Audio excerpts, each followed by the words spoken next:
Hey, we gotta talk about Tiger Woods too.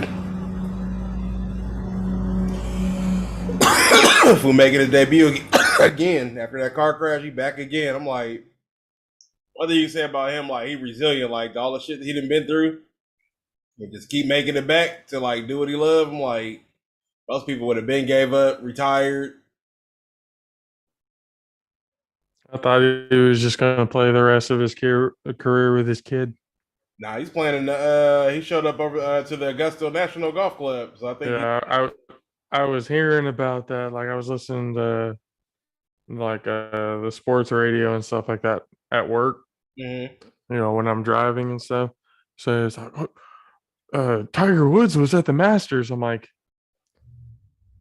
was like, if Tiger Woods comes back and plays the Masters, and not only plays the Masters, If he but wins. win, yeah, I think he still got it in him. I mean, as resilient as dude is to come back, I think he can pull a rabbit out of his hat and win one. Rabbit out of his ass. Yeah, That's more like it. win one. It'd be cool Like to the hat. win another one like before he retire, like for everything he's been through, and just to come back and win one and be like, now I'm done. Now I'll concentrate on developing my kid in the game. How many more,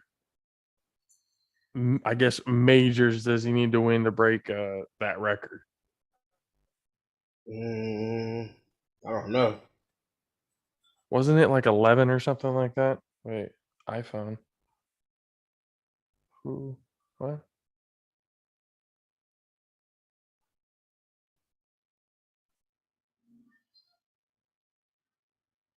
iPhone. Is this okay?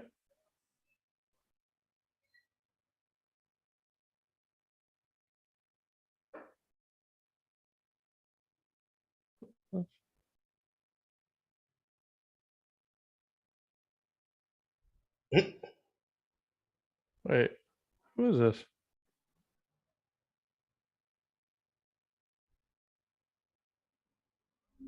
Hold on. This iPhone, and I'm like, I'm like, I ain't Katie. got. I was like, wait a minute. Who is this? Rock, you're early. If this is him.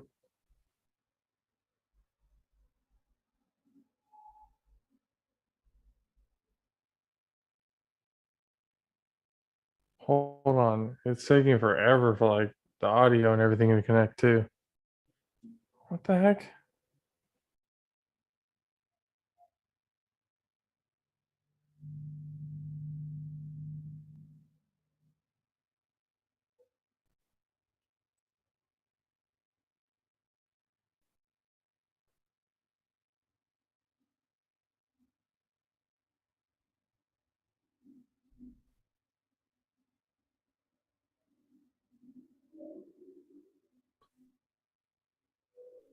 I think it might be Rock.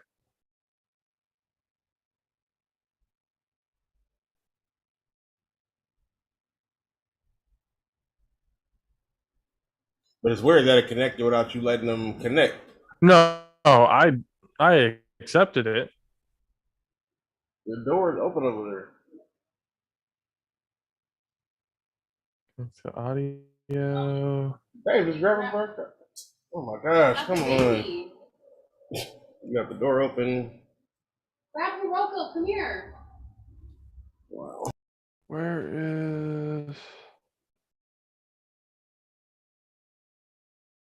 Wait, I am so fucking confused right now.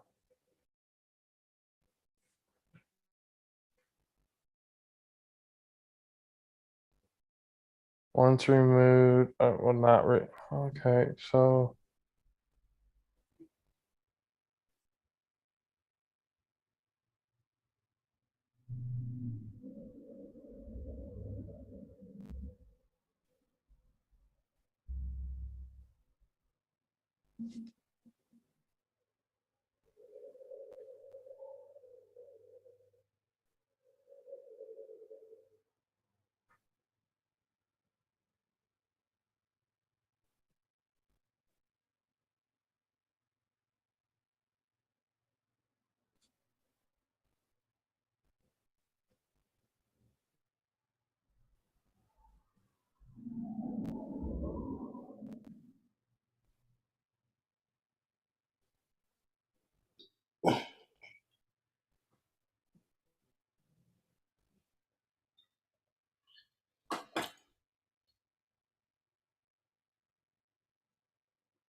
or wait, can I send him? Oh, okay.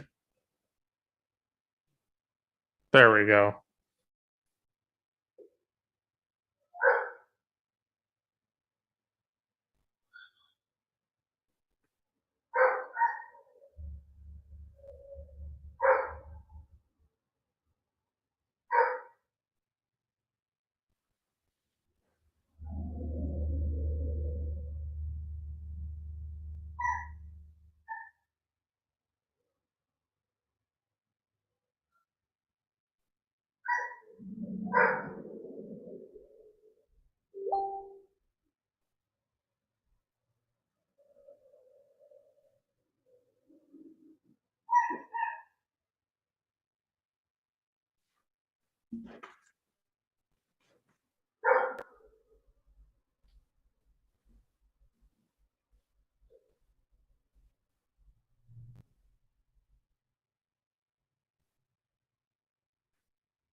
No way North Carolina pulls this off, right?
He said he was heading to the warehouse at like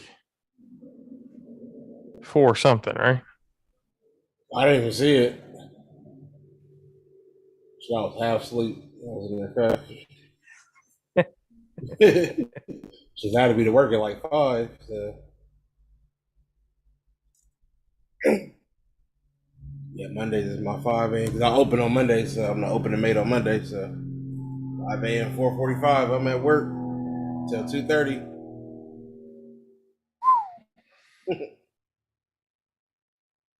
Today started at 6, got off at 2:45. I was like, oh, I got lucky today.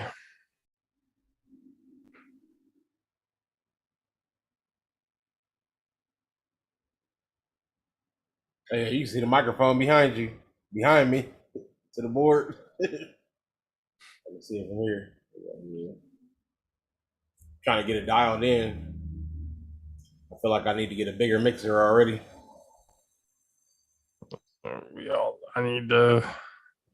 I need to move so I can start grabbing all the shit that I need. Yeah.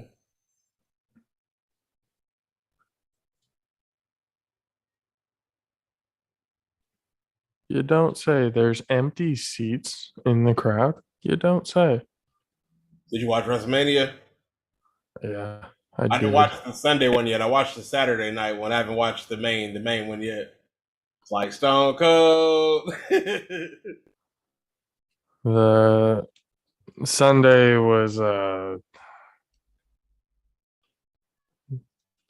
were certain aspects of it that were good. And then there were other aspects of it I was like, what the hell am I watching? Like, why is this happening right now? Yeah, the Undertaker But was getting his Hall of Fame, and I was like, he finally done. Like the Taker is done. I think he'll make an appearance one day. well, he said on his Hall of Fame Never, speech, yeah. never say never. So I was like, oh, okay. So The that crowd means would he's just probably fucking got go one more. crazy one day. Like if it was just like, a couple years from now, you think he like really gone, and all of a sudden his music come on. Dun. Yeah. Oh fuck. Yeah, so that was the one entrance I would have loved to go see, like see the Undertaker's entrance. I saw Kane. I wanted to go see Kane when they was here, but I've never got to see the Undertaker live. I'm like, that was crazy. Yeah, that shit would just be. Yeah, that would have been nice. I've seen a few. Yeah, I've definitely seen Kane many times. Kane actually scared the shit out of me and my friends one time. We were watching it over there at the SAP Center in San Jose. And all of a sudden, my friend looks over to the right, and it's kind of behind, because we're sitting on the side of the stage, kind of. We can't really see like the screens on the board, but we can see the entrances and all that other kind of stuff. But we look off to our right, and we see in one of the spaces where there's like a red light flashing. Mm-hmm. He's like, "What the hell is that?" I'm like, "What is what?" He's like, "What's that red light flashing?" I don't know, dude. I was like, maybe it's one of the recording things. Maybe it's one. I was like, I don't know. He's like, what if it's a bomb? I'm like, there's no fucking way that's a bomb. And as soon as I said that, Kane's fire came and just boom, the eruption. It scared the shit out of all of us. We were I was like, the timing of that was just bullshit. There's no reason why it should have been that perfect. Right. I was like, God damn, I almost shit myself. Everything. You can feel that heat from the flames. I mean, from there, yeah, we were like, God damn, that shit's hot. Yeah, because I was like, I wasn't that far up, but I can feel it where I was sitting. That was at that was at Arco when it was the Arco Arena. Oh, yeah, the old stadium. Yeah. Yeah, it was some years ago, yeah, but I wanted to go see it. It was like 2000, maybe like 12, somewhere in there. It's been a minute. Okay. And that was like the only live one I've ever been to. But they was coming. I was like, and it was I think they were taping SmackDown and Raw. They're doing both. Yeah. On the same night. I remember they used to do those and stuff. There was one night we had it was ECW and SmackDown in one night. Okay. That was pretty cool. Raw took forever because there were too many fucking commercials, and that pissed me off. Mm-hmm. After going to Raw, I was just like, I don't really. If I'm gonna go to another event, it's gonna have to be like one of the pay-per-view events because I cannot stand these commercial breaks. This shit is. They're having commercial breaks and stuff during the fucking match. Like, oh my god, damn. Yeah, I want to go to WrestleMania. That's the big one I want to go to. Hey, they're going to LA next year, bro. Oh, the LA? Yeah, it is, huh? Yup. I'm thinking we need to make a plan. Yeah, I'm my thinking wife, we she need want to to go. She's plan like, I for want to that. go to WrestleMania. It's like everybody want to go. I'm like, hell yeah. Yeah. I was like, that's the big time of the big time. It's gonna be tiring as fuck though for both days. We're talking 8 to 9 hours between 2 days. Uh-huh. It'll be well worth it though. I better hope so. Like if I I'm gonna be mean, standing on my fucking feet just the for experience. 4.5+ hours, 2 days in a I mean, row. just the experience being around that many people. Like it was like 77,000. Like being around 77,000, a packed stadium, watching wrestling. Just the atmosphere is just like way different. Like that should be. Well, the good crowds are the ones like when everybody's into it. That's when it's the most fun. When like everybody's cheering, when everybody's up on their feet, rooting and chanting and doing all that shit. That's when it's like fucking awesome. That's when it's fun. When you're the only one rooting and then everybody around you is not, Yeah. then it is not fun. It's just kind of like, why are y'all here? You know we're an essential part of the show, do you not? Come on. But it is what it is. We'll just get started and whatever before K gets in here. Or if he even does. But yeah, all right.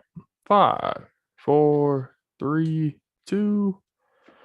Well, North Carolina just loves shitting on Coach K and all of his hopes and dreams.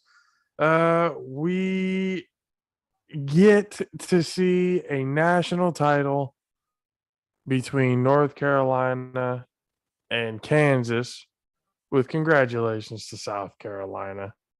Pat McAfee has an absolute eventful day at WrestleMania, and the Lakers are dead, and the Kings make history.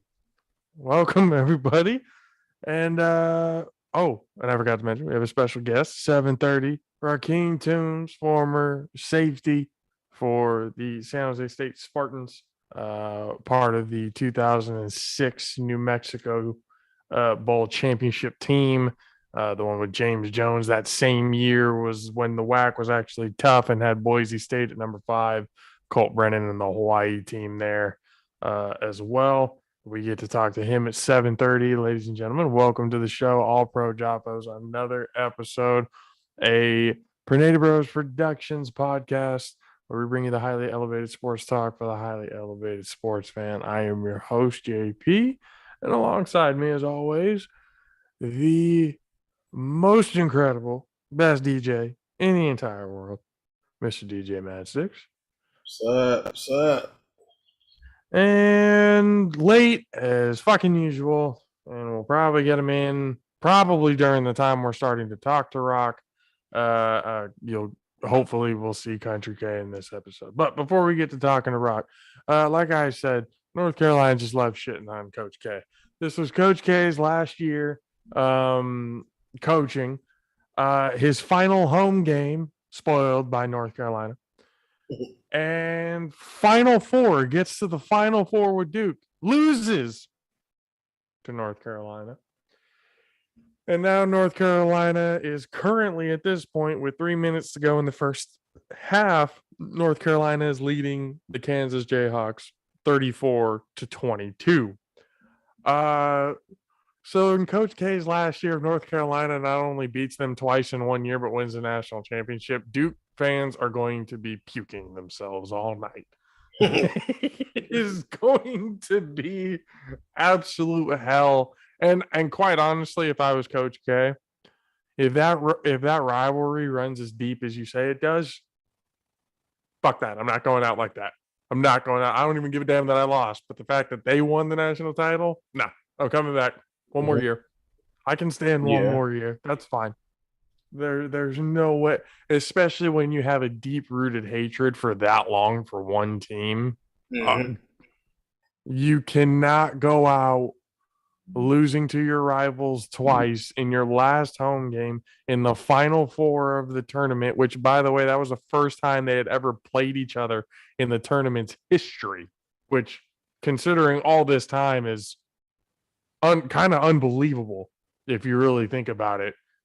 Just the odds that this was the first time that they ever played each other, let alone in the Final Four to get to the national championship game. It was just, I know for Coach K, it had to be a very sickening feeling to go through all that. I'll speak of the devil, ladies and gentlemen, the 6'10" beast from the Southeast, Mr. Country K. We were just talking about how North Carolina really does hate Coach K. Not only sending him out on his ass twice throughout the year, they're beating Kansas right now on their way to possibly winning a national title. I was just telling Mad Sticks, if I'm Coach K, if that rivalry runs as deep as they say it does, there's no way I go out my last year that way. I come back for one more year. Oh yeah, nah. He's like, nah.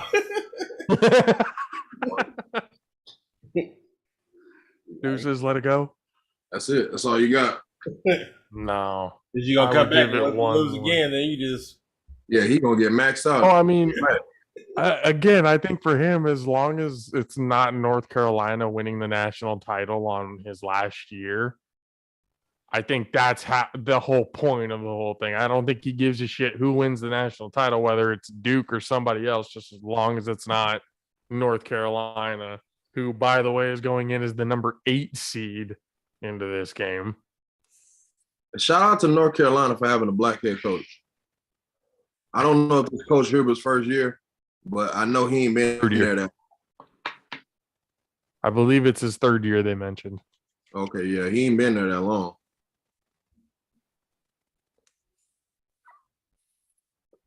Yeah, what was that other coach, Roy Williams? He'd been there forever, for the longest time. Roy Williams, boy, Jesus. How many national titles he won with them? Roy? Oh, no. What was it, 3, right? I can't call it. All the thing I can remember right now is Roy with that pale blue tie and them glasses.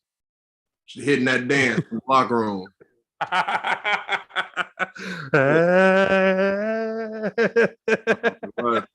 Throwing the shoulders, getting low, and everything.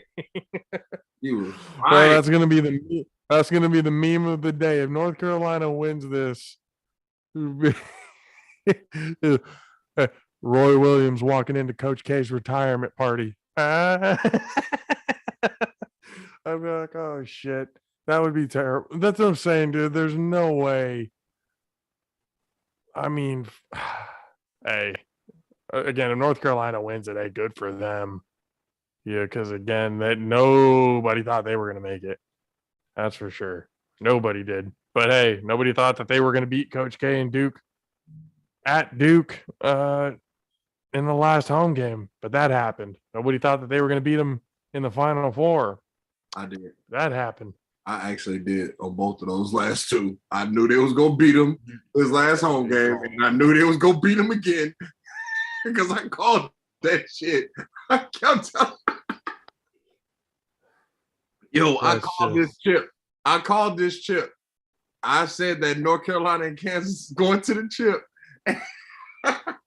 Hey, I just never said. Did you do that on the show? No way you did that on the show. Bro, I'm almost certain I did. I'm gonna have to go and look back because there's no way you called that on the show that it would be Kansas and North Carolina. You might have called that off air or something like that, but there's no way you called that on because if you did call that on the air, why the fuck are we not taking your ass to Vegas at this point? I don't know. That's just your ass. I don't know what you're doing. I keep trying to tell you. You gonna come back next show looking just like this. Sick. You gonna be sick. Hey, I'm gonna be like this. I'm gonna let you know right now. Straight up. Hey, shout out to the South Carolina women's basketball team too, going in and just dominating UConn. Dominating UConn for their second national title. And in school's history, and I believe it's under the same coach, correct? Yeah, she was a player. She was a player when they won it the first time, No, bruh. because she coached both of them. It says she's 2-0 as a coach. Oh, well, then there you go. I thought she was a player when they won that first one. Because I know she was nice as fuck. Oh, girl, that's the South Carolina coach. She was nice as fuck when she played. Yeah, you talking about Don Staley? Yeah, she was nice as a motherfucker. I thought she won that motherfucker. Yeah. Now she won. She won the title. Yeah. I think this is like her first year coaching. Bro, they first year coaching, they beat Charleston like 170. Yeah. Bro, they told them girls out. Oh. Yeah, Don Staley 2-0. Yeah. In the national. Oh yeah, that what'd you say it was 100 and something to 3? Mm-hmm. Or it was crazy. It was like it was for sure 70 plus. It was 70 plus point differential for sure. Oh, it was more than that. I mean, like I just gave 80, it 90. I just gave it that because that's give them a scale. You know what I'm saying? You don't see too many games go 70 plus. They were all that women's team, or the one that just won the national title right now. They were 14-0 against ranked opponents this year too. I ain't surprised. Oh girl, y'all saw girl Ayanna Brown, what she said on the interview? Mm-mm. She was like, ain't that her name? Am I saying her first name right? So Ayanna Brown, something like that. Forgive us if we're butchering it. But she feel free to was like, let us know. Yeah, I saw the shit like once, and I heard the name like once. You know what I'm saying? I ain't really watched too much sports no college basketball this year, men's or women. So I'm not even gonna make it seem like it's just because of women basketball. I ain't watched too much shit this year. I ain't even know Miami made the damn tourney.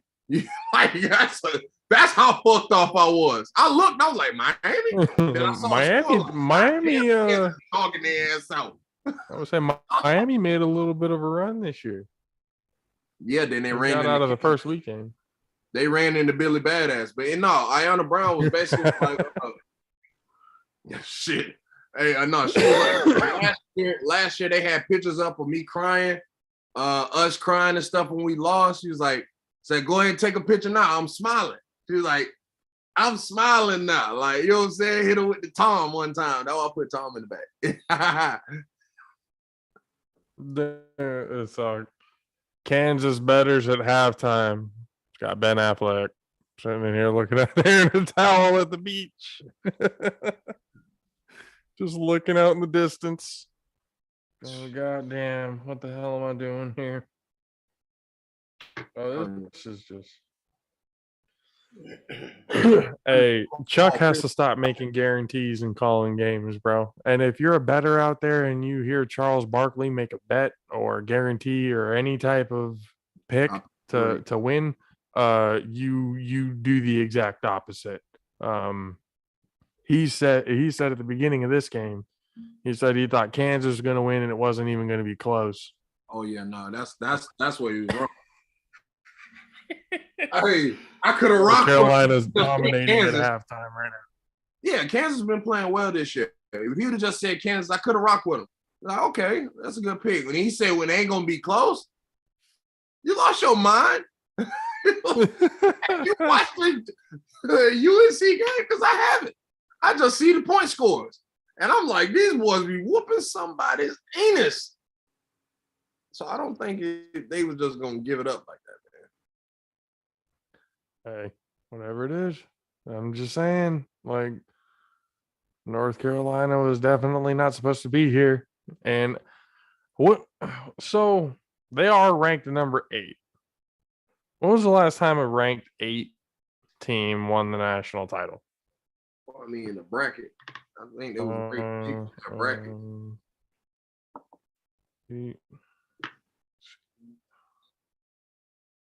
Or is that the overall rank? Damn, the last time a number 8 seed won the national title was Villanova back in 1985. Shout out to the Wildcats. When the Wildcats won the first ever tournament that featured 64 teams. Hold on, what? They won the first ever big Villanova at number 8 in 1985. They won that national title when they updated it to 64 total teams. All right, now I need you to do something. Let's see how impressive this is. Go to 1964 and see what their record was. 1964? Yeah, the year before. 84. Well, 84, whichever. 1984.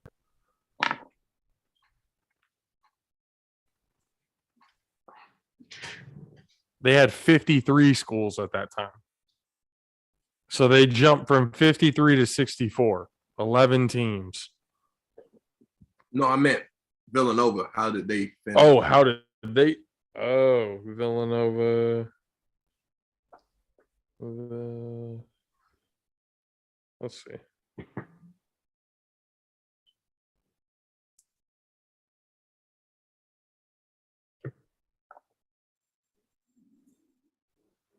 Mm.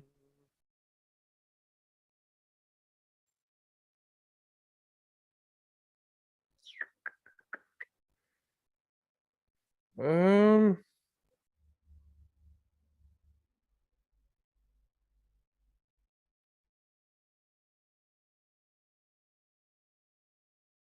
Why the hell doesn't it say what seed they were? It's pissing me off.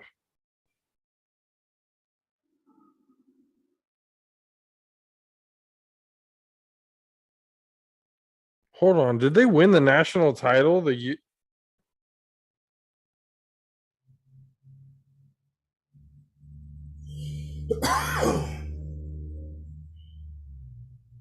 Oh, no. Okay. Georgetown won it in 1984.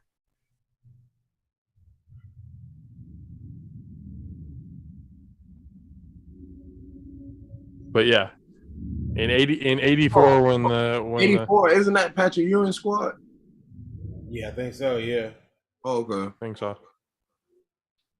Or no, that might be afterwards because wasn't Ewing in there? No, yeah, you're right. 84, 85. That would be Patrick Ewing. Yeah, because he was. Because Jordan came into the league, what, 88? 89?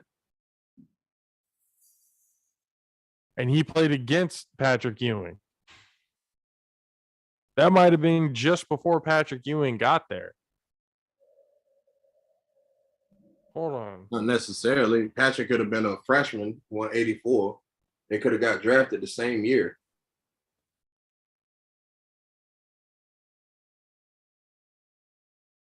You just got to find out when Patrick Ewing was drafted. I kind of nips that in the bud. Villanova was a 7 seed in 84. So Villanova was 7 seed in 84, the 8 seed in 85 in the year that they extended it by 11 teams. And that was the last time a number 8 seed ever won the national title. So North Carolina is literally looking at some history right here. Not only are they joining that 85 Villanova team, but they are also winning the national title on Coach K's last year. And that's some storybook shit. Like, it really is. Like, that's absolutely ridiculous. 40-25 at halftime, bro. I think Charles Barkley got it right. You know, it wasn't going to be close. You just got the teams wrong. I mean, This kid, what was it? God damn it, what's his last name? Hennick? The only white boy on North Carolina's team. The one with the long hair and the beard. Oh no, I ain't been watching none of the college basketball really. I'm just watching. I'm trying to get his last name right here, but that dude's balling out, and he got fucking elbowed at the top of the head and got put on his ass early in the game. One thing North Carolina gets, they get some tough ass white boys. They get that right. Like that's Remember Tyler Hansborough back in the day? Psycho T. What you know about Psycho T? Bruh, Tyler Hansborough was the craziest. He was the nicest, bruh. He was nice as fuck in college, bro. He was nice in college. He went to the Very underrated player in college, to be honest with you, in my opinion. bro. Nice as fuck, bro. That him versus Blake Griffin was a great fucking battle. That shit, that chip was crazy. That shit was crazy. That's just. I don't know, that's just 40-25, though. Good God. Mm-hmm. I mean, South Carolina women, didn't they win by like 10 plus points? I mean, They beat UConn's ass. I mean, Coach G probably was hurt over there, looking all sick.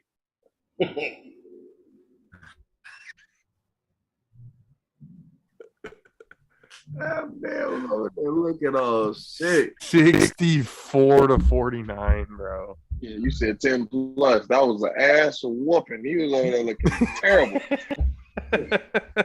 He needed a fucking oxygen mask after that. My math right? Is that 25 points? Is my math okay? Or is that 20 points? What is that? It's 25, right? 15? What was the score? Gotta be 15, maybe. What's the score? Gotta be. See, I'm bad at math. I've always been bad at math. Can you just say the score? Hold on. Yeah, 15. All right, now I'm confirmed. All right, we're good. 15 points, 10 plus. I was right the first time. I should have just went with my gut and said, fuck it, I'll go with 10 plus and not say a word. Should have done that. Didn't. Showed,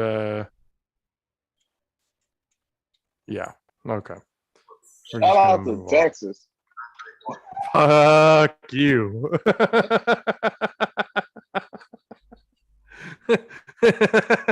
You are an asshole. Check it in. You're checking in since we're doing the roll call. The university and the state. Oh shit. That's fucking hilarious. Well, ladies and gentlemen, before we move on to the conversation with Mr. Toombs, aka Rock, you guys already know this episode brought to you by Raise Energy. You guys are another best energy drink on the planet. Go to repsports.com, reppsports.com. Use the promo code ALPHARAISE to get 15% off of your order. Demand more. Join the Raise Rebellion. Thank you, Raise, for being with us since day one. You guys already know. Go and enjoy that Raise. Now, ladies and gentlemen, without further ado, oh man, this has been a long time coming. I'm surprised, and Kay pointed it out to me. I'm surprised I didn't do this earlier. Ladies and gentlemen, we have former San Jose State DB, arena football, my brother-in-law, one of the more humble DBs that I've ever met, because most DBs that I know talk probably the most smack ever out of all the teammates that you would have on team. But unfortunately, one of the flaws, he's a Chicago Bears fan. That's the only thing that's wrong with him. Ladies and gentlemen, please welcome to the show, Rakeem Toombs. What's up, Rock? How you doing? Man, I'm good. How you doing? I'm good, man. It's been a little while. How's the family? How's everything been doing? They good. Kids growing up fast. Spending all my money. I was gonna say, is London over there eating up the fridge yet? By the way, nephew London, ladies and gentlemen, he's like 10 years old, but he's only 2. He's the size of a 10-year-old, I should say, and he's only like 2-3 years old. He's Yeah, either going to be the next Shaq or the next Megatron, one of the two. But either or is good for me. hey, Rock, it has been a little bit since I've last seen you. It has been a little bit since I last really talked to you and stuff like that too. But again, this was a long time coming because we have been talking to a whole lot of people, at least from San Jose State's perspective and everything like that. And for some reason, it dawned into my head going, wait a minute. Rock played for State. He was on the 2006 squad. Why don't we just talk to him and get some stories? So now I had to talk. I'm glad that you agreed to do it. I appreciate it. And then if you ever want to come in and talk ball and talk a little smack, whatever, all you want to during the football season, make yourself feel a little bit better about your Bears, you can always come back on. But the disrespect. Hey, trust hold me, on. I can't let this go. And it's worse in person. It's worse. It's worse in person. Trust me. I'm not gonna lie to you, bro. I'm gonna go ahead and let you know. Shout out to you for your team and all that. But don't let this man keep slandering you about your Bears, bro. Me and Matt Six been over here seething. Like, I've been seeing this face, he been seeing my face. This man before the year went over there with you. He was over there. He fully committed to the Bears. You saw the post, Rock. You saw it. I was going because I want to feel it. I was going for it. I know. Stop slandering this man about the Bears, bro. Stop doing it. I can't allow it. It's all good. His team been there twice and couldn't get the job done. So that hurts more. That's fair. That's fair.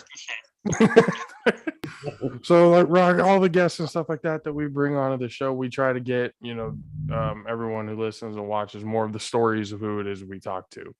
And one of the things that we like to know is how you got the start. Like where did the love for football come? Was that your original thing? How old were you when you started? Like all the way up to State, like how was it when it came to football? I started when I was 4. And I have an older brother. He's 4 years older than me. So when I was 4, he was 8. So I was always being around him playing water boy, ball boy, just actively around the game. So my love for the game kind of grew from watching him play. And then watching him and his friends play, and it kind of grew on me, and I wanted to do the same thing. So I started when I was 4. I played Pop Warner up until high school. High school was pretty good. Made the All-Star team in high school, but didn't get any major recognition. So I went the JC route, which I feel is better than going straight D1, if you ask me, because you're more ready when you leave JC to play. Out of high school, you got to kind of get the work ethic, kind of feel around, unless you're a beast. But that's always a rare number of people, right? Right. So I went the JC route, played 2 years at LA Harbor. I did pretty good there. First year, won a bowl game. I was ranked in the state for corner.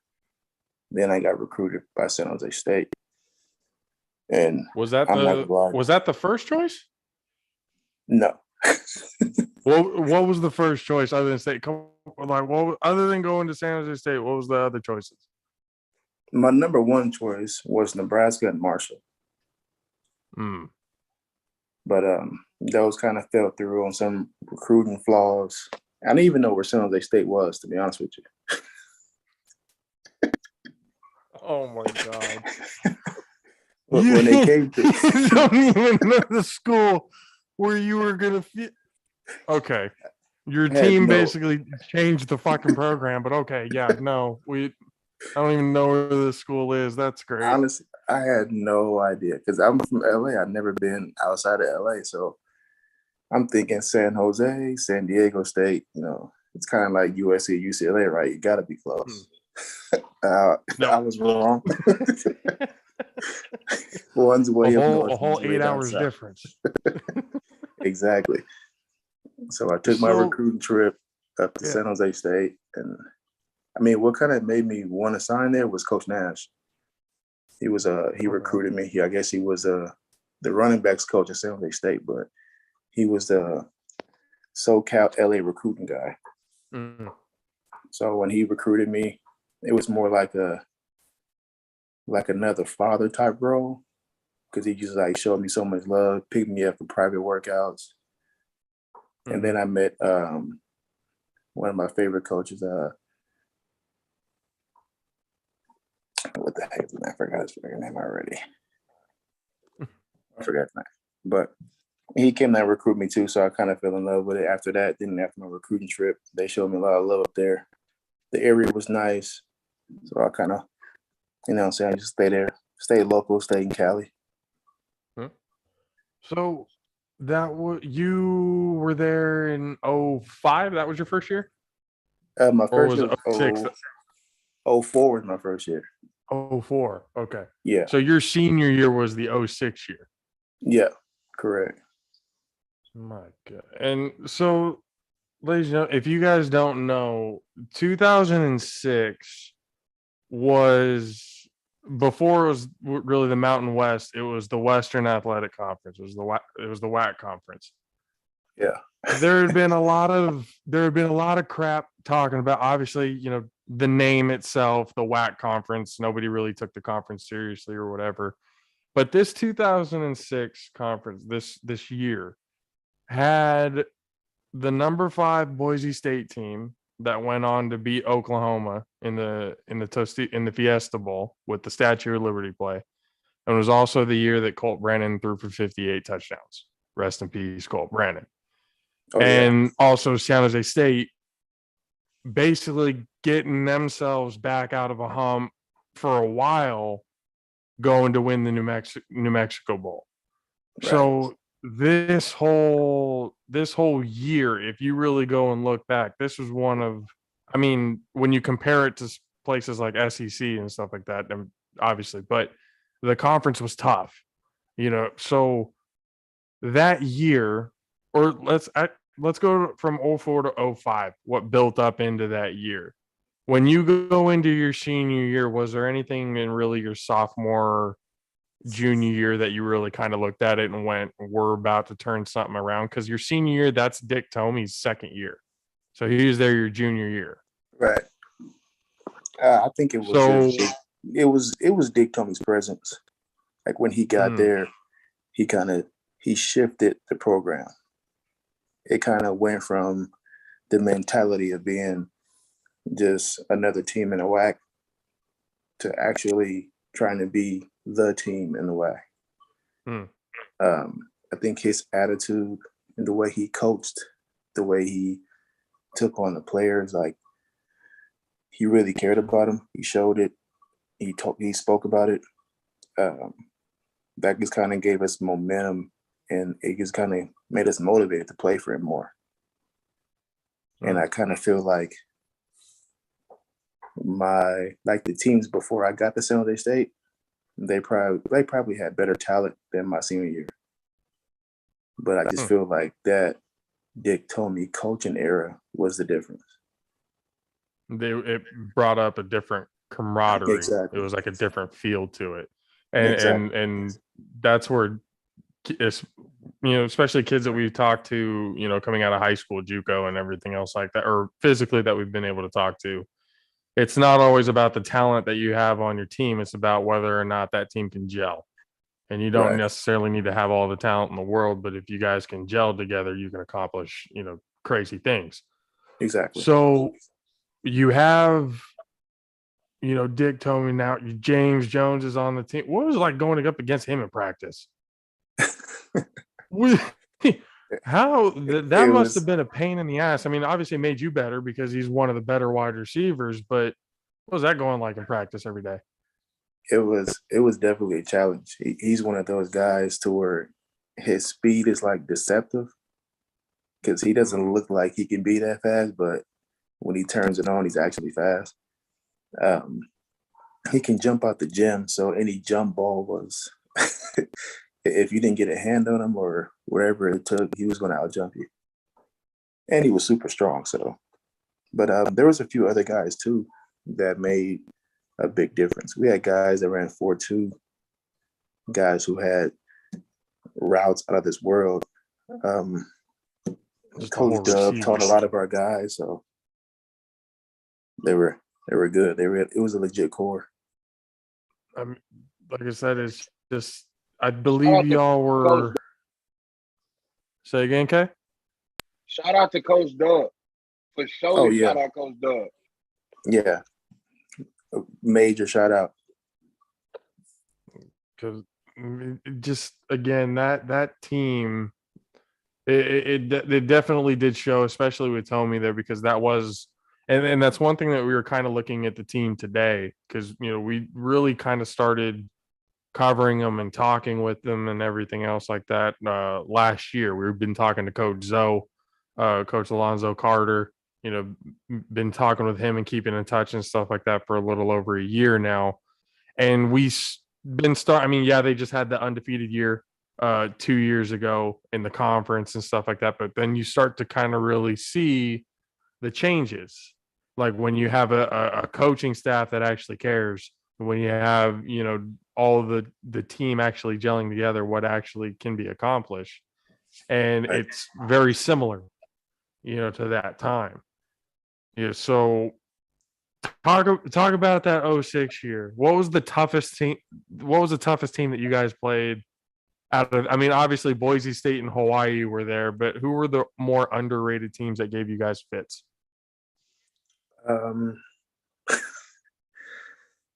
Well, Nevada, obviously, they beat us. That was an unexpected loss that we took. We did not expect to lose to Nevada. So yeah, they were up there, one of the tough teams. Stanford was, of course, tough, even though we came out with W over Stanford. They were a tough team. But other than that, it was just those teams. Fresno State was always a rivalry game, so that game was tough, physical. But yeah, I guess those core teams, man, those are the games you had to get ready for. Those were the games you had to bring it. You didn't want to lose those games to Boise. You didn't want to lose to Fresno. It was close. Stanford was close. So yeah, those games just kind of gave you more of an edge to want to go out there and win. And your relationship with Coach Tomey, rest in peace to him as well. How would you say your relationship with him was? Because it does seem universally that he wasn't just a coach. It was one of those guys that you can actually connect with. Like, what was your relationship with him like? At first, it was like firm. I didn't understand where he was trying to go with the program because he seemed like he was like real firm. But after a few private meetings with him, he kind of broke it down to me and explained to me what he wanted, what he expected, and he helped me. Like he helped me develop like mentally. Like physically, I always thought, I can do whatever physically, but mentally, it wasn't always on point. So he kind of broke it down for me mentally, and he helped me out mentally, like prepare myself for actually playing college football, like far as classroom wise, workout wise, and then practice football wise. So him just showing concern, being considerate, showing that love, like that, like give you a hug whenever something was going bad type feel. Like that was like more motivation. Like I felt closer to him because like a bond was created.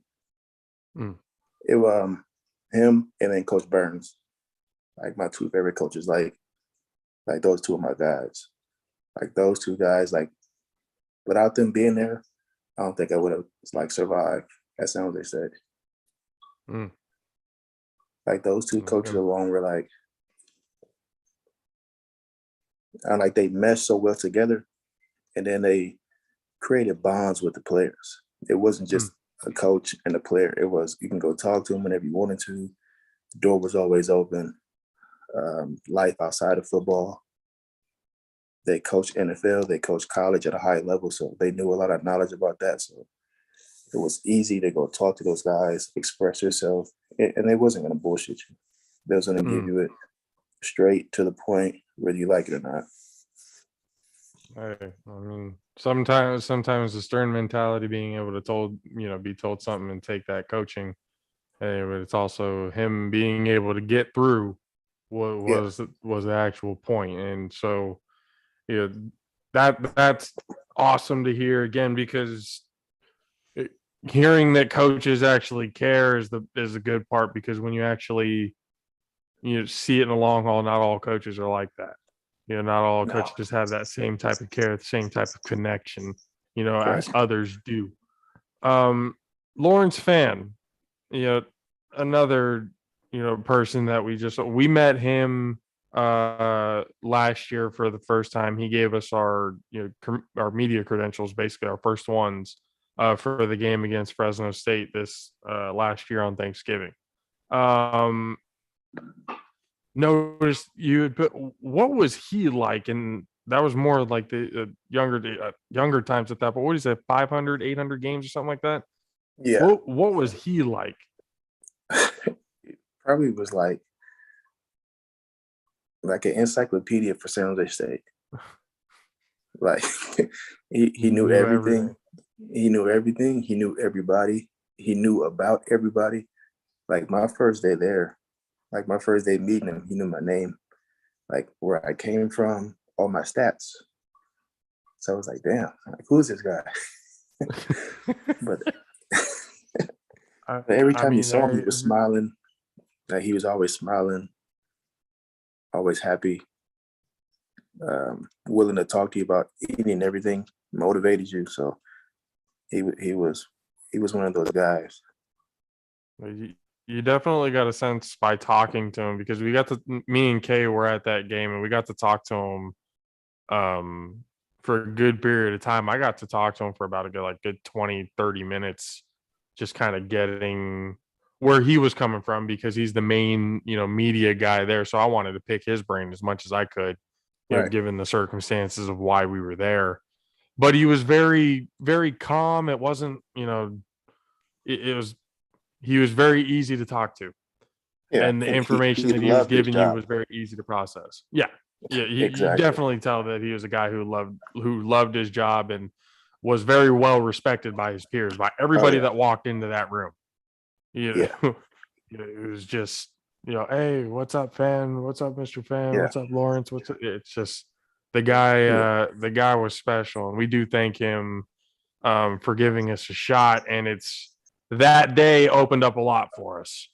Yeah. So again, we really do appreciate Lawrence Fan, for helping us out up until this point. But back into the 06 season, New Mexico Bowl. What were the thoughts going into that? And did Tommy have any real words for you guys of, that typical pregame or halftime speech that got you guys all riled up? Was there anything that was really said or going into that game? I mean, he knew none of us had played in a bowl game before. Mm-hmm. So he knew that this was like a major goal for us. So he tried to keep us calm, tried to keep us, on track, tried to keep us motivated for the game, because we're getting gifts. We're in the bowl game. It's in the national TV right before Christmas. Everybody's excited, but nobody knows, to the extent, the level of this game. Mm. So Tommy tried to, he helped us calm our nerves. Yeah, he helped us stay motivated for the game, pretty much, because we were just out there getting just another game for us, but it was bigger than that. It was the bowl game. It's put our team on the map, our school on the map. Haven't been to a bowl game since 92. Up so in that was, point, yeah. So it was bigger than us, and he just made it realize, you know what, this game is bigger than us. This is for the program and for the upcoming Spartans. And from there on, it just kind of set a footprint that is slowly rooting into what we're kind of seeing right now. And it's actually, after all these years of being in San Jose State and kind of watching what's been going on, because again, people, it was not always pretty. It was it was not always good. It definitely wasn't.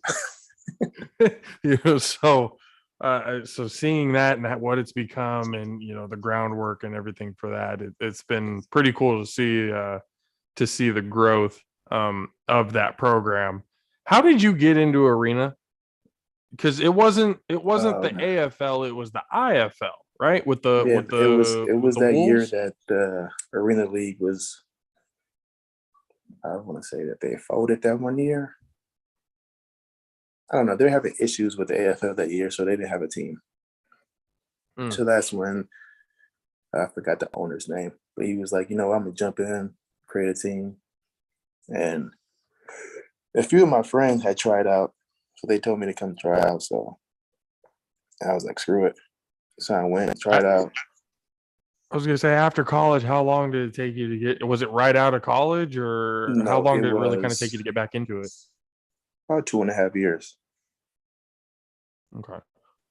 So yeah, about 2.5 years, and then my boys, because I came back to LA, and I was coaching high school football at Palos Verdes High School. So then a few of my boys were like, hey, they got a arena team up here now. Well, all right. So they told me to come try out. I went pretty good, and then that's how I started playing arena. The first year was in San Jose, and then they moved to Stockton the second year. I was going to say, I was like, were they called the Bay Area Wolves, or were they what? It was the San Jose Wolves and then the Stockton Wolves. That's okay. So then, yeah, that was the time where the SaberCats as an organization folded for a little while. Right. They had their little hiatus for like 4 or 5 years before they ended up coming back. Right. Rock, again, appreciate you for being on with us, but I do have to. How the hell, being from LA, basically in California, most of you, like through college, through everything, how in the hell did you become a Chicago Bears fan? How is that possible? It was the first team that I played on in Pop Warner. It was the Hawthorne Bears. So everything my mom bought was Bears. So I just stuck with it. I mean, it was a pretty good choice. Yeah. It had some moments, but I mean, it hasn't always. Again, one of those other things. It hasn't always been great. You guys had a Cutler for a long time that was pretty nice. Yeah. Good old Devin Hester was the best thing that happened to Chicago since the '85 Bears. I'm sorry that had to happen to you. I mean, they still had Matt Forte. But they had the #1 defense in the league. Not anymore. All that you gave up just to give Khalil to LA? Come on, man. Hey, man, he cost too much. Well, yeah, he's one of the better pass rushers in the league. Yeah, man. It cost y'all a lot to get him, of course. It's like in the Bentley that always got an engine problem. I mean, yeah, okay. No, that's also fair. It looks nice in the driveway, but it's not going nowhere. So you gotta get your money back, or try to get some of it back. You think Fields is the answer for you guys? No. See, I wanted him in San Francisco, and now that you tell me that he's not even there in Chicago, is it the coaching or is it him? Nagy wasn't great. That's why I was like, it's whoever their talent scout is. They're not really good at picking like good guys for the team. Like I'm watching right now, the off season, and they're not signing anybody. Everybody's leaving. Nobody's coming in. Y'all are. I mean, it could be that point in time where maybe you said yourself, if you don't think Fields is the guy, there's a couple of QBs and stuff coming in next year's draft. They really need to focus on. But if you think about it, they don't have any weapons for Fields. They don't have a legit #1 receiver. Robinson just left. Robinson's gone. So the #1 wideout is what, Mooney? So tough. And now that Aaron, yeah, super. And now that Aaron Rodgers doesn't have any weapons, it could be interesting in that division. Rodgers, though, he don't have Devontae. He don't have Scantling. Yeah, but who do you guys? The Lions are terrible. Kirk Cousins winning that division. Who's that? I'll say it. Kirk Cousins is winning that division. He's gonna say the Vikings. No, I'm saying specifically Kirk Cousins because I know it makes Bears fans sick to their stomach. Look at him. He's right. Look at him. The sheer thought of it. The sheer thought of Kirk Cousins winning the division. He's physically sick. It could happen, dude. That's the crazy part. If they stay healthy, if it's possible. They might be one quarterback away from actually being legit too. Their receiving core is dope as well. I was sick that Matt Stafford went one. Quarterback away.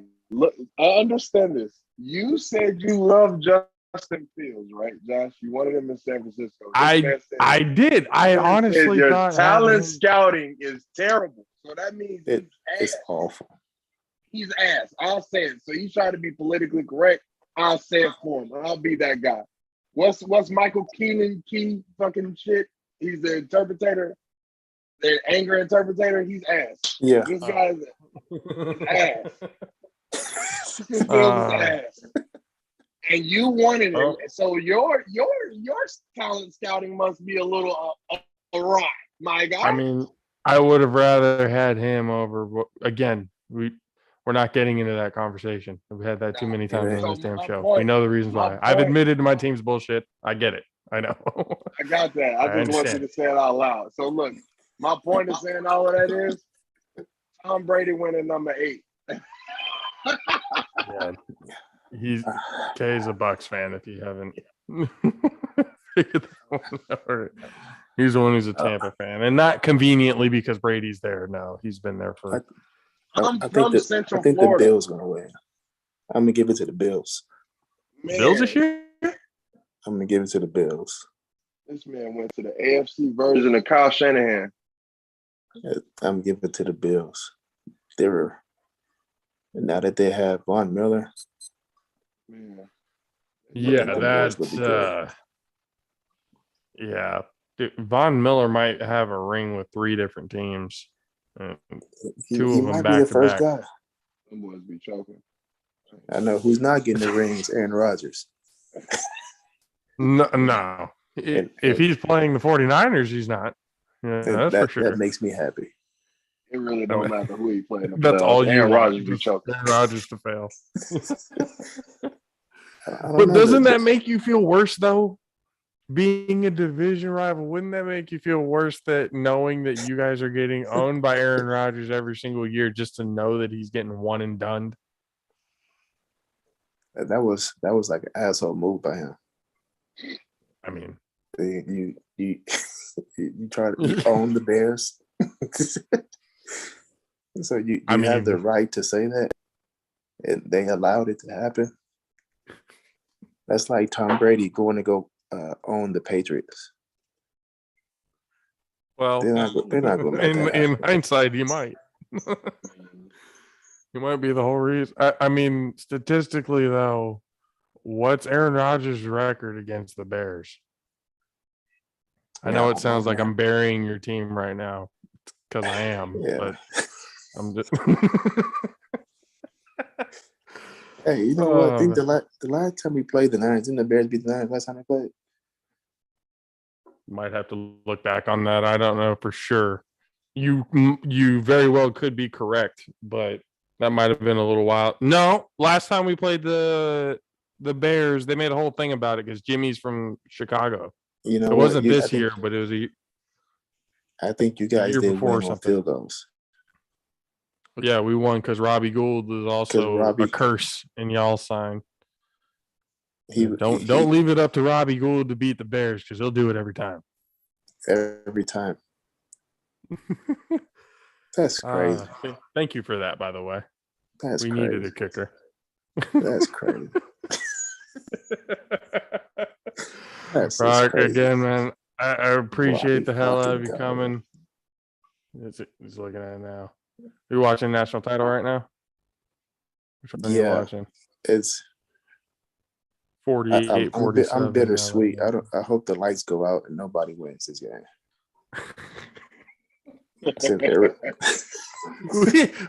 we were talking about it, going how I guess almost poetic justice it would be for North Carolina to knock out Coach K and win the national title in his last year.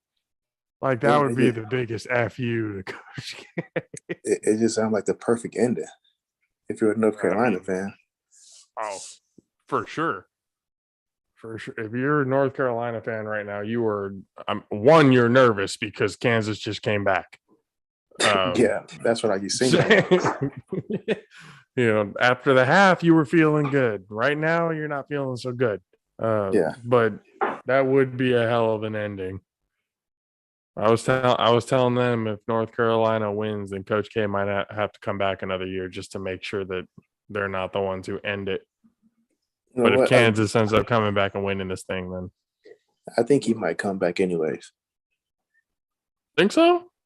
I think so. I don't think he wants to. I don't think he wants to leave like that. Yeah, that was a pretty bad way. Not only in your home court, last home game of your career, where he literally told his entire home crowd to shut up and listen for a second, and they all went quiet, to losing in the Final Four to them. He might need to stay another year. Otherwise, Coach K might be gone of a heart attack sometime soon. He just can't take it. He's not gonna be able to take it. I think he should come back one more year. Come back 1 year, give it another shot, and then retire. Just don't lose North Carolina. I mean, that's the only thing, his only goal. He doesn't even care if he goes one in however much, as long as he beats North Carolina. That's it. That's his national title next year. Again, Rock, bro, I appreciate you for coming on and accepting the invite. Like I said before, always welcome to come on and talk a little ball or whatever it is you want to talk about. Love you. Love the family. Tell everyone I said hello. When you guys come back into town or we're down there in Arizona or something like that, we'll have to connect and hang out or something like that. Oh yeah, of course. I'll see everybody. Ladies and gentlemen, once again, Rakeem Tunes, number 28, and it fits because this episode is 128. Fits with the jersey number. Just realized that today. I was like, oh yeah, how that turned out. That's beautiful. I love how things work out on this show sometimes. I gotta come out there and sign that helmet. Yeah, you do. Right here next to James. Or somewhere right over here. I don't know. Wherever it is, you gotta put your name on this helmet. Oh yeah, you got I'm trying to have that shit filled and put it in a case. I ain't selling that. That's staying with me. That's a whole. I'll tell you that story a whole nother time. But that story was pretty fucking wild on how that happened. So, but all right, Rock. I appreciate you, bro. Love you. We'll talk to you later. All right, man. Love you too, Josh. Appreciate it. All right, K, man. All right, you guys. See y'all. See you. Yeah. Ladies and gentlemen, Rakeem Tunes, my brother-in-law, my sister Linda's husband. At this point, when I first met the guy, I knew he had already played on the team and stuff like that. One, because I was at a lot of those games in 06. Especially the Hawaii game with Colt Brennan and everything else like that. I was at a lot of those games. So the more I've got to, really talk to him and, kind of get to know who he is as a person and everything, the dude is humble as hell, one of a kind human being. My niece and nephew, just awesome kids. You know, he deals with my sister. Yeah, Linda, I'm talking to you. He deals with her, so that's a big plus, for me. But he's a good guy, great family guy. Everything that he does is for his wife and the little ones. And as a brother from Linda's, that's all I could really ask for, somebody to make her happy and do right by her. And that's what he does every day. So hell of a father, hell of a husband, hell of a human being. Appreciate you, Rock. We'll talk to you again sometime in the near future for sure. It needs to happen because we've told all of our guests once you're here, you're part of the JAFFO family, and that's just how it is. And speaking of JAFFO family, that was brought to you by Gunner Sports. You guys already know the partnership we have with Leslie Jackson and Gunner Sports, the creators of the Bay Area Cali Classic and the Gunner Sports Football Academy. Parents, if you want your kids to get better and learn the game of football in the best way possible, this is the place you want to be. You want to be with Gunner Sports. If you want to have the best coaches, if you want to have best time, basically, where your kids are actually going to not just learn and become better athletes, but they're also going to become better people. Coaches, you need to get your kids out there. You want to make your school look good by putting all-stars out there, nominating them to the Bay Area Cali Classic. It's the best high school all-star game in all of California. That thing is growing and booming, and you're going to you're going to want to be a part of it. Once again, Gunner Sports, Leslie Jackson, get a hold of them. Love them, appreciate them being with us for a little while now. So what else do we have here? Real quick, have you guys seen on social media at all Pat McAfee's WrestleMania moment? I don't know whether it was WrestleMania, but I know he jumped out the turnbuckle on somebody. Yeah, Mad Six, you're muted. But he so basically what had happened at one point, he was in the ring. So here's the kind of fucked up part about it. He had a match with one of the wrestlers, Austin Theory, and he won the match. He had a moment where he was on the top turnbuckle, did a backflip, landed on his feet, and then ran back and one-hopped it to the very top rope to do a superplex. That was pretty freaking awesome. I'd seen him do that before in NXT. But then after winning that, getting his ass beat by 76-year-old Vince McMahon,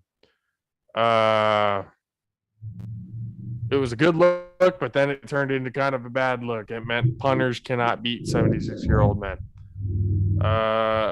Then he also took a stunner by Stone Cold, which right now, if you haven't seen it by this point, the dude literally took a stunner, rolled to the outside, and as he was passed, or quote unquote, like passed out from taking the stunner, he was chugging another beer. That I think I can show it to you guys right here, because this was just a gem. He absolutely knowingly made himself a meme. If you can. Yeah, I've seen that. Yeah, just feeding himself another one. Memes everywhere. No, when tapping out is not an option. That's that was put out a while ago for that one. But I mean, WrestleMania all in itself was pretty interesting. I know Mad Six hasn't seen night 2 yet. He's seen night 1, but not night 2.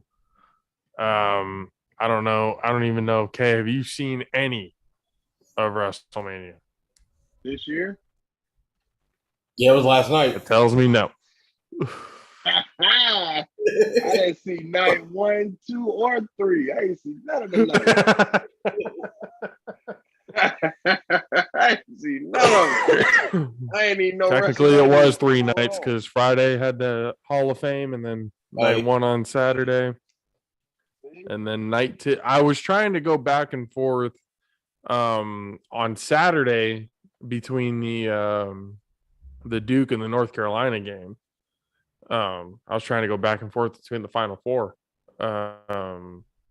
Saturday, I mean, yeah, Saturday had good matches and stuff like that, but I felt like the Final Four was kind of one of those, especially given the circumstances. I was like, I kind of have to see this. But again, if you get a chance to, K, you might find some of it entertaining, to be honest. But that's up for you to decide. But what have you thought about at least the first night, Matt Six? The first night was pretty cool. Some of my highlights was that what's her name? Bianca. Bianca Belair. Yeah, Bianca Belair. Yeah, that match was pretty good. She is so fucking good. Yeah, that match. Dude, Bianca Belair is so fucking good. I had put a tweet. I was like, bro, she's the female Shawn Michaels. Like when it comes to WrestleMania and putting on a show, putting on a match, she's at that level. Yeah, like she's that good. I mean, then her finisher too. Yeah, the Cody Rhodes and fucking Seth Rollins. That one was pretty good. And then of course, Stone Cold, the return to Austin 316. Had a no holds barred match. Which is crazy, he still looked the same though. He don't look like he aged at all, really. Like when you look at him, like he looked like Stone Cold. The way he threw his punches, or like the way he looked. Because the way he threw the stump, he had to have them beers because he was tired. He needed to catch a breath. Bro, okay. If you are at all a fan of Stone Cold Steve Austin, you need to go watch this match because it was literally every few moves or whatever. Stone Cold was asking for a beer and he was chugging one.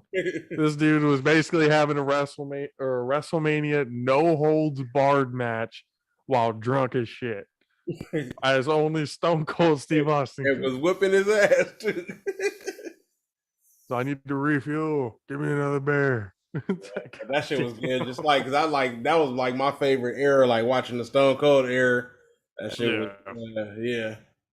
So it was cool. Yeah, that was the era that got me into it, honestly. Yeah. That 96, 97 attitude era all through that. That was really what got me into it. When they had a cartoon, there was a cartoon. WWE had a cartoon with all the wrestlers. That's when they still had like Tino Santana, Jake the Snake. There was a cartoon that came on Saturday mornings.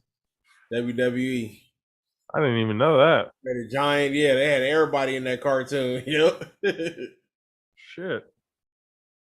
Damn, I didn't even know. Damn, that's crazy. I didn't even know that. I've been watching wrestling like a long time.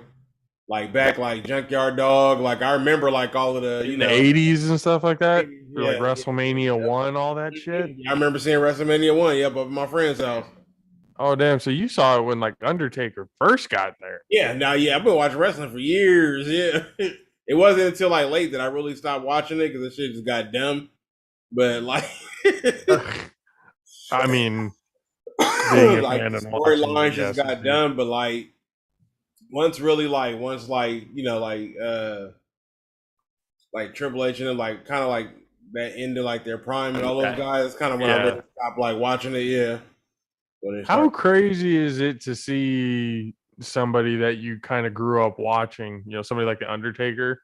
You saw the debut and now you see the Hall of Fame induction. It's crazy. Like just to see him like, and he was always like, I've always wanted to like see his entrance. He was always just this unique like character like wrestling, So best character of all time. It's like to see him come and to see him go, and I don't think we've seen the last of him. So we never do. Yeah. Let's be real. You may be inducted into the WWE Hall of Fame, but that doesn't mean your fucking career is over. Yeah. You can have a match on Raw the very fucking next night.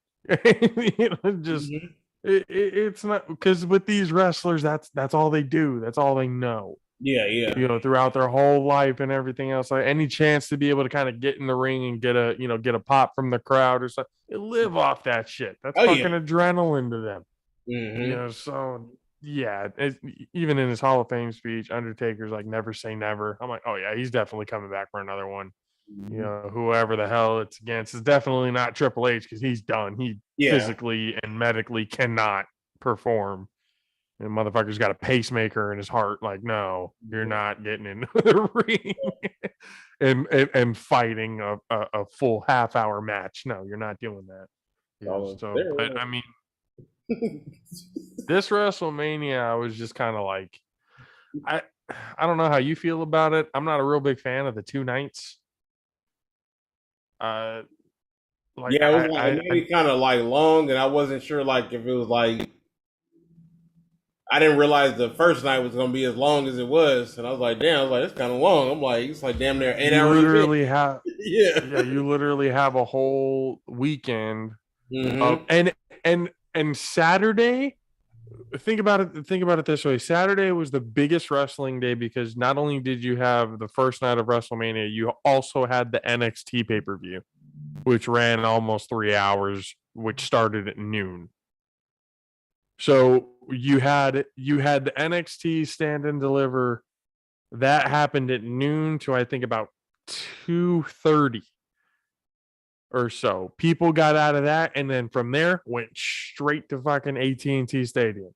To go see WrestleMania night 1. So you look at that. That's 6, 7, almost 8 hours of professional wrestling in one day. And then Sunday get hit with 4.5 fucking hours. Almost 5 hour show on Sunday. A lot of wrestling to be watching. I mean, I don't understand why each show needs to be 4 or 5 hours long. Yeah. Not all of these storylines have people's attention. There were a lot of matches, at least in the first. I'm not going to tell you about the second night. I want you to see that for yourself. The first night, there might have been a couple matches that didn't really need to be there. Just didn't really have that same type of aura or attention as one like Bianca Belair and Becky Lynch and all that other kind of stuff. But it just hold on. Let me Ronda Rousey, Charlotte Flair match. Can I be honest with you on that one? It could have been skipped. That match sucked. Yeah. I was not a fan. Ronda can't fake wrestle either. Say what? Ronda can't fake wrestle either. She got beat. Bro, they try to have her. They try to have her do like a boxing combination, and I'm like, why would you have her try and display skills that she never had in the first place? She was never a boxer. That was never her thing. So why would you try to make and they have those, those little preview packages where they show each wrestler and then they put them together and here's the main event. They're like looking at each other. Her fake punches or whatever it is that she throws in her little preview thing. I'm like, oh my God, I can't even take this seriously. I just can't do it anymore. The Logan Paul and the Miz versus the Mysterios. Oh yeah, that shit was dumb. Yeah, that could have. Yeah, that could have been. That didn't have to be there. With an S? I mean, did Logan Paul show some athletic? He's a fucking athlete. We get he's an athlete. We understand that. Yeah, it's just there was no.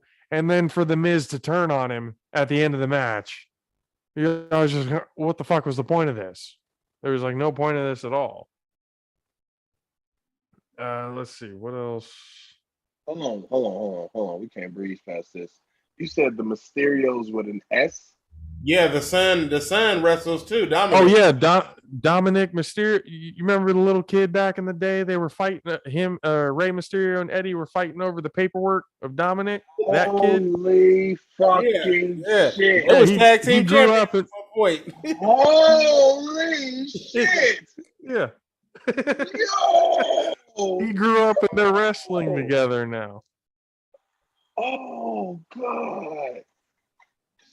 Still not coming over, but that's dope.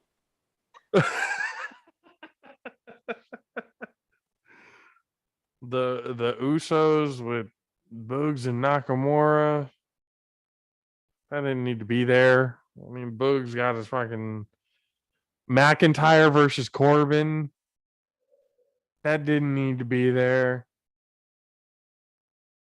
I mean, let's see what else. Them introducing Gable Steveson, the gold medalist. Yes, I don't remember. I think I might have missed that part. I probably dozed off on that part. He's a two-time NCAA national champion, and he's a gold medalist, Mm. like a U.S. Olympic gold medalist. You know, so and they in wrestling, like basically like Kurt Angle was, like won Yeah. a gold medal in the Olympics. Yeah, Yeah, I think he just won the Olympics. Yeah. Yeah, you know, they so trying to bring back the Kurt Angle type. that's exactly what they're doing. The Cody Rhodes with Seth Rollins, you can keep that. Obviously, that was a big moment. Yeah, I didn't realize he's been out like 6 years. Charlotte and Ronda. No, okay. Hold on. Let's be very clear. Cody Rhodes hasn't been in WWE for 6 years. Yeah, yeah. He's been wrestling. He's been in other. Yeah. He helped start AEW. Yeah. Okay. That's what he was doing. That's what when the commentators were making it seem like he hadn't been doing shit, like he had been sitting on his ass for 6 years. I was like, hold on, this dude started a whole nother company. The company that you guys are currently at quote unquote war with. And you're just gonna make it seem like, oh nope, that didn't happen. Like, no, he wasn't gone he was gone from WWE for 6 years, but that's it. Stone Cold, Kevin Owens, keep that. Ronda Rousey, Charlotte Flair, you can X that. Hall of Fame inductees, obviously you got to do that. Cody and Rollins, keep. Bianca Belair and Becky, you keep. Stephanie McMahon doesn't need to be introducing anybody. Logan Paul and The Miz, get rid of that. McIntyre and Corbin, get rid of that. Really, you only needed to keep like maybe 4 or 5 matches in the first night. You did not need, 8, 9, matches in the first night. You didn't. You just didn't need, because none of them had really any relevance to them. So it's just kind of like, that's why if you take 4 or 5 out of that, and then you take out of night 2 the probably 4 matches that you could have taken out of that, you put it all into one show. You have like you probably have about a 4.5 hour, 5 hour show all in one day. But I mean, if you're going to be doing that anyway, you might as well, because that 2 nights, that's just one. That's all about the money at that point. Yeah. Dude, you're just capitalizing on that. But I mean, it is what it is. But ladies and gentlemen, also we have a new partner. Got to give a shout out to Groundbreaking Enterprises, who are with us as a partner now. Groundbreaking Enterprises is a premier real estate company ready to buy your house as is. Have you ever considered selling? Call Groundbreaking Enterprises at 510-646-7891 and get your no obligation offer now. That's 510-646-7891. Sell your home with Groundbreaking Enterprises. Appreciate you guys for that partnership and everything with that. That's going to be nice, JAFFO family. is expanding. Love every single bit of it. Also, Mountain Mike's is another partner of the show. You guys already know with them, they will be the official host of the JAFFO watch parties whenever we go out, either Super Bowl or whatever it is type events that we want to kind of go out would be with the general public or whatever. That's the place that we go to. Mountain Mike's, what started as a single pizza restaurant with a casual, family friendly atmosphere, has since grown into a leading pizza brand with over 40 years in business. Mountain Mike's Pizza is now more than 200 restaurants across California, Oregon, Nevada, and Utah. From the very beginning, we aim to provide the highest quality pizza using the freshest and finest ingredients available 40 years later, and the mission hasn't changed. Mountain Mike's Pizza, pizza the way it ought to be. That's the pizza places you guys should be going to. What else is there? Is there anything else to talk about before we head out? Oh yes, Lakers are dead. They're done. Official. It's done and over with. Sell the team, do whatever it is you have to fucking do. Lakers are dead. They're done. The Kings. The Kings made a historic 16th straight year without making the playoffs. Hey, Shout out to them. the more I learn about the Sacramento Kings, I mean, it's just kind of one of those, they are those lovable losers. It's like, come on, you guys could do it. Come on. fuck them. Be shitty forever. Fuck them. They traded DeMarcus Cousins and had during the All-Star game, didn't even tell them. Fuck them. I'm with That's it. also true. Fuck them. They 16 years. That sound about right. Fuck them. It's like I'm done. with you, Boogie. I was like, nope. Right now, let's see. It is 2:50 left in the second half. It is 65-65. Oh, man. Not 65-68. Oh, 65. Yeah, I was going to say 65-68 now. 67-68 right now. Or 67. Oh, shit. I forget. I'm a little behind your ass. Remember, I'm with the black box. You know, my shit's delayed. Oh man. Who are we looking at right here? We still thinking North Carolina? It's gotta be, right? Kansas is gonna win this shit. That's gotta be how the story ends. North Carolina's gotta be the one to do it. Nah, shoot the fucking air balls, you ain't gonna win.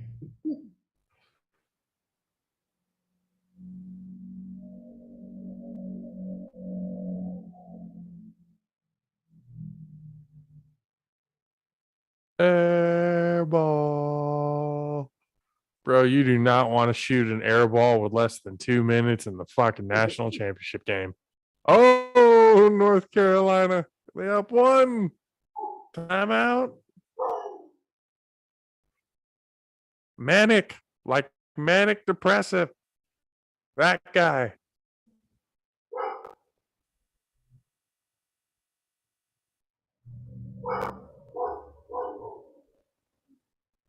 Four, 5. We're in the 4-5. Man, I gotta tell these young people, man, put these motherfucking guns down, man. All this killing is just fucking senseless as hell. Like there is no reason. Like 6 people should have lost their lives this weekend over some bullshit because you own some fuck shit. Like what happened? Have you heard anything about what's happened with it? Videos I've seen, like there was a fight going on, but I don't think the shooting was related to the fight that was going on. I think it was just like they caught the dude who did it. They caught at least one of them. They finally caught him? They caught at least one of them. They think there's more than one. They think it's more than one shooter. So they caught one. He's 26 years old. So yeah, they caught one today, but I think there's more. People dead, 10 injured yesterday morning. 18 on injured. Sunday morning. 18 injured. 18. My God. For what? For nothing. Why? Because somebody had a fucking disagreement? Oh, Lord forbid somebody doesn't agree with your fucking opinion. Or you got to pull out a goddamn pistol. So you can't even go out no more and just have fun. God damn, that shit is bro. nerve-wracking. Right next to the arena and everything like that. That's where everybody's at. Mm-hmm. And they had like a concert. They got out the night. So Tyler the Creator had a concert. There was another Ali and somebody else, another pop group, was over at the Crest Theater. They got caught in the crossfire. They tour bus got caught in it. And then like it's 2 o'clock, so all the bars are getting out, all the clubs getting out, restaurants closing, everything. That's right. So everybody's out.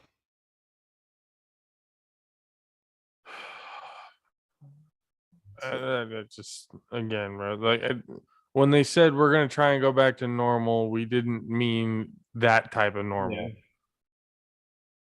We didn't have to go back to fucking killing each other on a mass scale for no apparent reason other than a disagreement or my feelings got hurt. Like, bro, innocent people are dying for fucking nothing. Mm-hmm. And the age range is so it was like from 21 to 56. Yeah, I think notice was like 57. Oh shit! Yeah. Sorry, but Yeah, that fool fell hella hard. yeah, number 5 went down. He's holding his leg. Mm-hmm.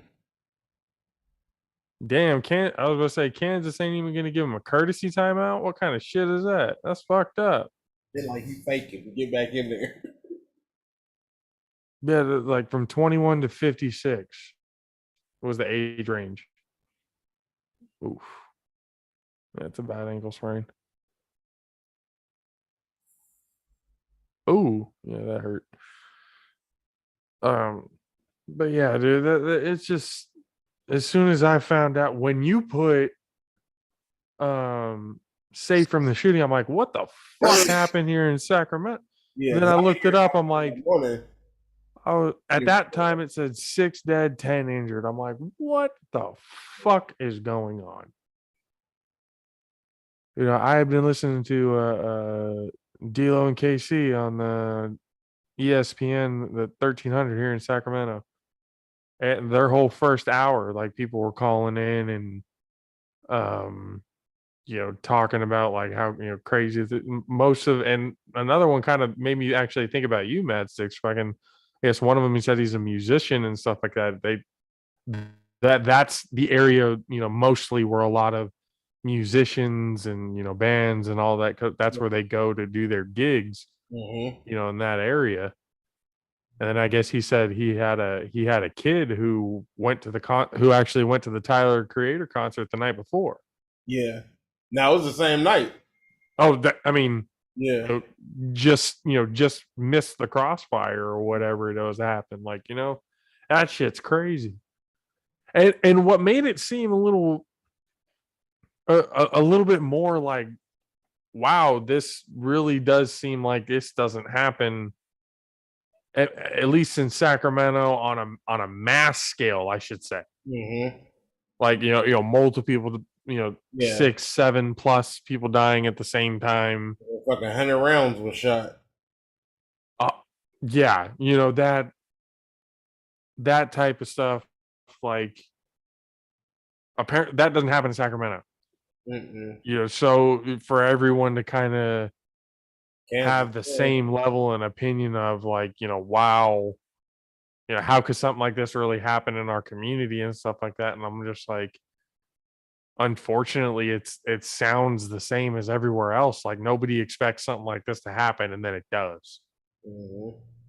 And then people, start living in fear. They can't, go out and have fun anymore. They can't, because one guy called in and said, you can't go out in flip flops or be comfortable anymore. You have to be like always ready and on the move, just in case something pops off. Like, that's a horrible way to live. That's not freedom. That's like that's living in fear. But then you just have these people who don't fucking think. Another person said, you kind of blaming it. Oh, this generation doesn't, really value life anymore. And I'm like, I wouldn't blame it on a whole generation. I would blame it on the people who were doing it. Like, let's not generalize an entire generation here for the stupidity of a few. Let's not go that far. But the whole thing in itself, it's just this shit has to stop. Like, I don't know what needs to happen. I'm kind of sick of saying thoughts and prayers because that saying has kind of gotten diluted over the years, considering how much this shit happens. You know, it doesn't really mean anything because nothing happens. So, I mean, I don't know, man. It's crazy, but we'll see. We'll see what ends up happening. I mean, I don't think really much is. You said they found one guy? Yeah. Yeah, arrested one guy today, 26. I think there's more, more arrests are going to be following. So I'm not sure how many total, but yeah. It's innocent people caught in a crossfire. One of the ladies was getting off of work, the hospital that's right there. So again, it's senseless. There's no reason for it. We can have arguments without, having to escalate to that level. Mm-hmm. It doesn't need to escalate to that level. They're really, at that point, you're kind of looking to do something stupid. Yeah. So, I mean, again, my heart goes out to the families, and to the victims and everything else like that. It truly does. But I just don't want to say thoughts and prayers because at this point in time, when it comes to mass shootings, nobody wants to hear those words. Mm-hmm. Because those words have never amounted to shit. Because nothing action-wise has happened and has gotten done. So, I mean, until something changes, I'm just really not going to use that saying. Just my heart does go out to them. I really want to see organizations step up. I really want to see, either rallies or some sort of candlelight vigil, something for the community to come together and take action for this type of shit. Whatever it may be, I don't have the answer for it. I just know something needs to be done because, innocent people dying for no fucking reason at all other than a disagreement and a dumbass fight. It doesn't need to happen. Yeah. Doesn't. It's stupid and senseless. Anyways, update on the game. Kansas is up 72-69 with 3 seconds left in the game. It is North Carolina ball. They need a 3 to tie the game. That's really at least what I'm looking at right now. I know Mad Six is a little bit ahead. Yeah, no, they need a 3 to tie it. Still a timeout going. That kid from Kansas stepping out of bounds, that was a dumbass play. Yeah. They added another second. Ah, damn. Yep. 4-3. Oh, that's plenty of time. That's plenty of time to get a playoff. You got to make that shit. Gene Steratore, you're an NFL ref. What the hell are you doing commenting on this? Actually, no. Gene Steratore, no, he did do basketball games and stuff like that too in his off-season time. He admitted doing that. Okay, never mind. I take that back. Gene Steratore, you're cool. You do your thing.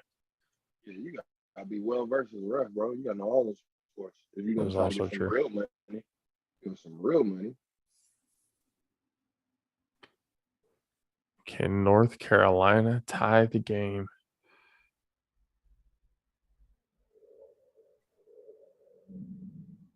What do you think? Can they do it? Nope. They didn't do it, huh? It's over, huh? No, it's still timeout. Oh. Like a long ass timeout. If something happens that's crazy, don't say anything. I want to see it. I'm not gonna be delayed because you delayed. He wants you to sit on pause. Hell no. I was gonna say pause it real quick. Pause it. Real cable. Last week we were watching. Me and Caleb were watching Formula One. He paused his for a couple of seconds so I can catch up. So we'd be side by. Hey, that's sweet. That's sweet. That's just funny. That's some Philly shit. We thought Formula One. Brotherly Speaking love. of Formula One, Got an two airball. things. It's over. Kansas won. Airballed. Yep. Damn, he ended on an airball. White boy fell. Yeah, Kansas came back and won that shit. They was down by 16 at one point. Damn. Hey, Dun, dun, dun, dun, dun, dun, dun, dun. The Kansas Jayhawks are your national champions. All right, yeah, Coach K can retire now. He's happy. I think I deserve a fucking medal award or something for this shit. I need to go back in the into the archives of the episodes to confirm Let me find another. your statements. Let me find another expression for Josh. One more. For Justin Fields. Okay, yeah, you can go fucking kiss my ass, K. We're done here. All right, let's jump. You guys already know. Yeah, that's beautiful cue to get that done. On the social medias, you guys know where to find us at the JAFFO's AP on Twitter, YouTube at Pernada Bros Productions, as well as on Facebook, Pernada Bros Productions, and then JAFFO Sports on Instagram. Follow myself individually on Twitter at PVP Founder CEO Country K83 or 863. Right? Country K863. DJ Mad 65150. You guys already know. Appreciate Rays, Groundbreaking Enterprises, Gunner Sports, Mountain Mike's Pizza, everyone who sits and watches and listens to our bullshit every single time that we put in an episode. Rakeem Toombs, DB for San Jose State back in the 2006 New Mexico Bowl, champion days with James Jones and Dick Tomey, legends of San Jose State. Appreciate Rock for being on with us. And again, when you get him to sign this bad boy behind me so we can get that encased and put somewhere in the final productions of the studio. So once again, we'll appreciate you guys for hanging out with us. We doing Wednesday? We all good Wednesday? Yep. Wednesday, good. Yep. Wednesday it is at 7 p.m. You guys know where to find us. YouTube, Facebook, Instagram, Twitter, everywhere. You guys already know. Myself, JP, DJ Mad 6, Country K. See you guys on Wednesday. Deuces. Fucker slid